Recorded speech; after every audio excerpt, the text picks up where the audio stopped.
हमारी जो डाइट है ना वो बड़ा इंपॉर्टेंट रोल प्ले करती है। आजकल की जो हमारी यूथ है, अगर हम यूथ में बात करें तो यूथ में सबसे पहले ये चीज है कि वो जंक फूड बहुत ज्यादा कंज्यूम करती है।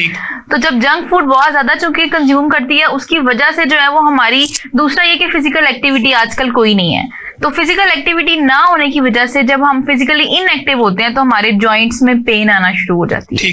ठीक है, तो उसकी वजह से जो है वो हमारे पास मल्टीपल जॉइंट्स में पेन होती है।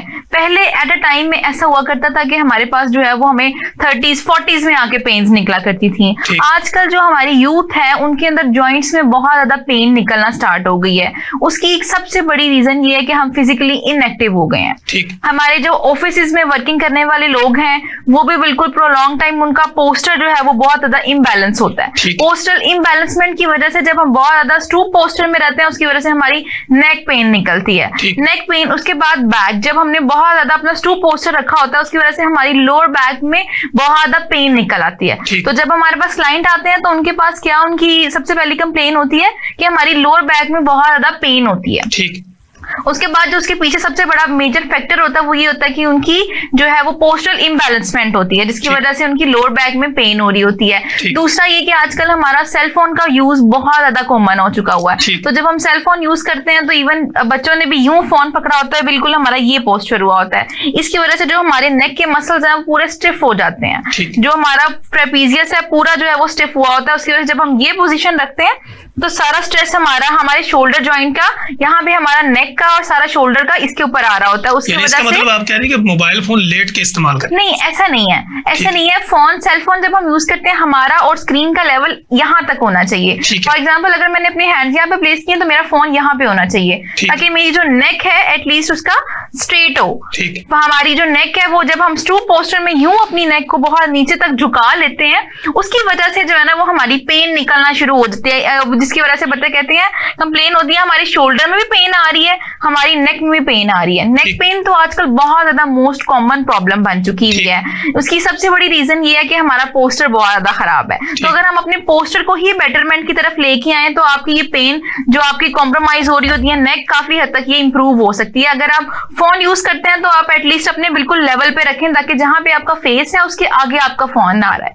ठीक है। सेकेंडली ये कि आप जो है वो अपनी पोजीशन को बेटर करें ताकि आप जो है वो बहुत प्रोलॉन्ग टाइम तक जब हम ऑफिस में बैठते हैं या हम कंप्यूटर के ऊपर, जो कंप्यूटर ऑपरेटर्स होते हैं वो अपनी पोजीशन हम बहुत इस तरह करके रख लेते हैं।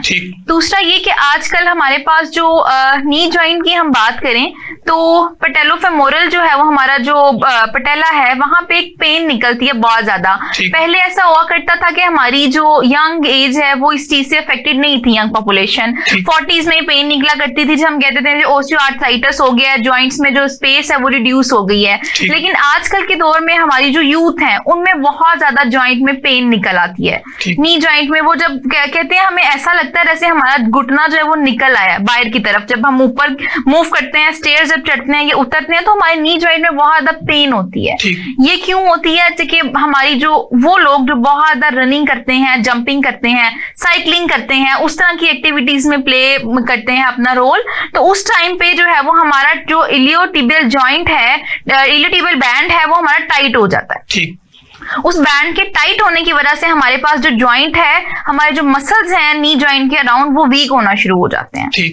और दूसरा ये कि आजकल हमारा जो वेट है वो वेट बहुत ज्यादा, बच्चों में बहुत ज्यादा वेट देखा गया कि बहुत ज्यादा वेट ज्यादा हो जाता है। जब हमारे जॉइंट के ऊपर बहुत ज्यादा स्ट्रेस आ रहा होता है, उस स्ट्रेस के आने की वजह से जो है वो हम जब चल रहे होते हैं तो हमारे जॉइंट के ऊपर पेन होना शुरू हो जाती है नी जॉइंट के अंदर। और दर्द से बचाव का आसान तरीका क्या है? सबसे इजी ये है कि आप अपनी डाइट का ख्याल रखें, अपना वेट को मैनेज करें। दूसरा ये कि आप फिजिकली इन्वॉल्व हो एक्टिविटीज के अंदर, स्पोर्ट्स के अंदर इन्वॉल्व हो, अपने बच्चों को स्पेशली इन्वॉल्व करें ताकि बच्चे जो हैं वो फिजिकल एक्टिविटी की तरफ आए। अच्छा हफ्सा, मैं आपसे ये जानना चाहूंगा कि फिजियोथेरापिस्ट जो है उसका पेन मैनेजमेंट में क्या रोल है? एक आम आदमी कैसे समझे कि फिजियोथेरेपी मेरी पेन को किस तरह रिलीव करवा सकती है? सबसे पहले तो ये कि हमारे पास जो भी कोई भी पेन निकलती है हमें जॉइंट्स में, तो हम सबसे पहले ऑर्थोपेडिक्स के पास भागते हैं। उनके पास जाके हम उनको कहते हैं हमें ये पेन निकल आई है, हमें वो पेन निकल आई है। उसके बाद वो उनको पेन किलर सजेस्ट करते हैं या मसल रिलैक्सेंट, वो आपको टेम्परेरी रिलीफ देता है। दूसरा ये कि आजकल हमारी सोसाइटी में लोग बीमारियों में ना मेडिसिन खा खा के थक जाते हैं,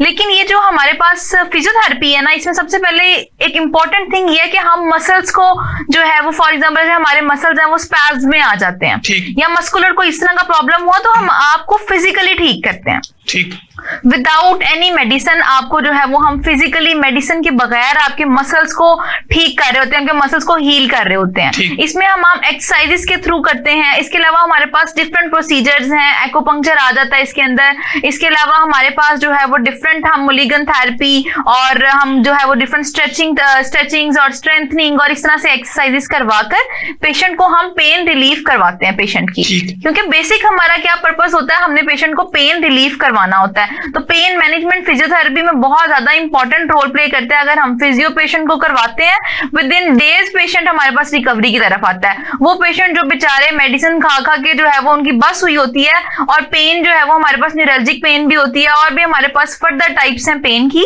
तो उसके साथ जो है वो पेशेंट को हम कैसे ट्रीट कर सकते हैं कि हम पेशेंट को मसल्स के, हम बेसिकली क्या करते हैं, पहले हम डायग्नोज बनाते हैं। दूसरा, डायग्नोज बनाने के बाद हमारे पास जो रिहैब के पेशेंट्स आते हैं, हमारे पास जो है वो फॉर एग्जांपल अगर कोई सी जॉइंट की सर्जरी हुई, सर्जरी के बाद एसीएल की हमारे पास इंजरी हुई, उसके बाद ऑपरेट हुआ, उसके बाद इंजरी के बाद जैसे हमारी इंजरी ठीक हुई, पेशेंट ने रिहैब की तरफ मूव नहीं किया, ठीक, आपका जॉइंट उधर का उधर ही फ्रीज हो गया। यानी आप ये चाहती है कि नेचुरल फ्लेक्सिबिलिटी जो है आपकी नर्व की, मसल की, जॉइंट की, उसमें फिजियोथेरेपी का एक रोल है, बहुत इंपॉर्टेंट रोल है। हमारा जो जॉइंट है वो वहीं पे स्टिफ हो जाता है। अगर हम एसीएल की रिहैबिलिटेशन की तरफ नहीं जाते, पोस्ट ऑप जब हम जाते हैं तो हम रिहैब की तरफ नहीं जाते, हमारा जॉइंट वहीं जो है वो स्टिफ हो जाता है। फिर उसके बाद हमें जब हम जॉइंट को काफी देर के बाद मोबिलाइज करवाते तो हमारी रेंज ऑफ मोशन इतनी लिमिटेड हुई होती है कि वो बिल्कुल हमारा जॉइंट जो है वो अपनी जगह से मूव नहीं कर रहा होता, फिर ये बहुत प्रोलॉन्ग टाइम लेता है। इसीलिए मैं सबको यही रेकमेंड करना चाहूंगी कि जो हमारे पास जैसे ही पोस्ट ऑपरेटिव आपके पास कोई भी,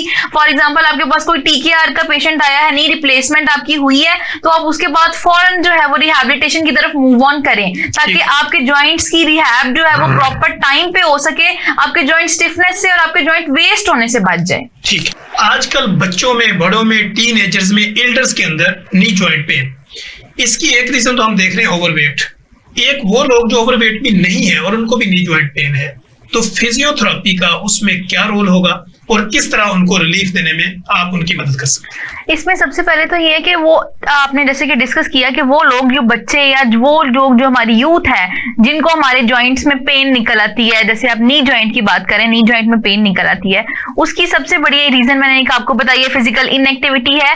आप अपने लिए थोड़ा सा टाइम निकालें, आप एक्सरसाइज की तरफ मूव करें। आप एक्सरसाइज की तरफ मूव करने से इनिशियल स्टेप है, उससे पहले आप वॉक की तरफ आए। आप एटलीस्ट जब आप मॉर्निंग में उठते हैं, कम से कम 15 से 20 मिनट जो है वो अपने लिए निकालें और सबसे पहले जो है वो वॉक करें। जब आप 15 से 20 मिनट वॉक करेंगे तो आपके जो जॉइंट्स हैं उनके अंदर लुब्रिकेशन जो है वो ठीक रहेगी, आपके जॉइंट्स मोबिलाइज रहेंगे। दैट मीन्स कि आपकी पेन का जो है वो रीजन मेन जो बन रहा है कि आप जो है वो बहुत टाइम तक जो है वो उसको आपने इमोबिलाइज किया हुआ है, आप उसको मूव करें, ठीक है। इससे जो है वो आपकी सबसे पहले फिजिकली इनएक्टिविटी खत्म हो गई। दूसरा ये कि आप अपने आप को एक्टिव रखें सारा दिन। जो हमारा लाइफस्टाइल है, अब हम जो है वो बेसिक किस तरफ आ रहे हैं, कॉर्पोरेट वेलनेस के ऊपर। अभी रिसेंटली मैंने एक सेशन किया था, हम कॉर्पोरेट वेलनेस के ऊपर क्यों सेशंस उनको दे रहे हैं, क्योंकि वहां पे लोगों को अवेयरनेस ही नहीं है इस चीज की कि हमने नहीं, कॉर्पोरेट वेलनेस में हम उनको ये बता रहे हैं आपने किस तरीके से अपना पोस्टर ठीक रखना है, किस तरीके से आपने जो है वो अपना लाइफस्टाइल को भी मैनेज करती साथ। यस, हमने उन दोनों चीजों को, यस एग्जैक्टली हमने इन दोनों चीजों को जो है वो साथ में कंबाइन करके हमने उनको, हम प्रॉपर जो है वो एक सेशन देते हैं। उस सेशन के ऊपर क्या होता है, हमने उनको ये बताते हैं, ये टोटली फ्री होता है, yes it's totally free of cost. हम जो है वो डिफरेंट हम इसमें जो है वो ये कि डिफरेंट कॉर्पोरेट वेलनेस के ऊपर जो है वो प्लेसेस के ऊपर जाते हैं, लाइक जैसे ऑफिसेज हैं हमारे पास, इसके अलावा हमारे पास जो डिफरेंट पुलिस के जो है वो सेक्टर्स बने हुए हैं, इस तरह रिसेंटली कोई आपका नियरेस्ट ऐसा कुछ आ रहा है? यस, रिसेंटली हमारा अभी जो है वो एक आ रहा है पुलिस के अंदर, हमारे पास जो है वो पुलिस ऑफिसेज होते हैं, वहां पे हमारा जो है वो एक आ रहा है सेशन। उसमें ये कि हमारे पास जितनी भी ANF एंटी नार्कोटिक फोर्स का आपने सुना होगा, वहां पे हमारा एक रिसेंटली सेशन आ रहा है मार्च के अंदर। उसमें ये कि हमारे पास वहां के जितनी भी जो है वो टीम है पूरी, नार्कोटिक्स से मुझे याद है मैं उसका ब्रांड एम्बेसडर। ओके, तो वहां पे जो उनकी जो टीम है, वहां पे हम उनको सेशन देने जा रहे हैं। उसमें ये है कि हम जो है वो उनको ये बताते हैं कि आप अपनी चेयर के ऊपर बैठे बैठे किस तरीके से अपने पोस्टर को इस तरह से बेहतर बनाएं, ये कौन से इस तरह के स्ट्रेचेस हैं जिसको परफॉर्म करके आप जो है वो अपने आप को पेन से बचा सकते हैं, पेन फ्री कर सकते हैं। Thank you so much.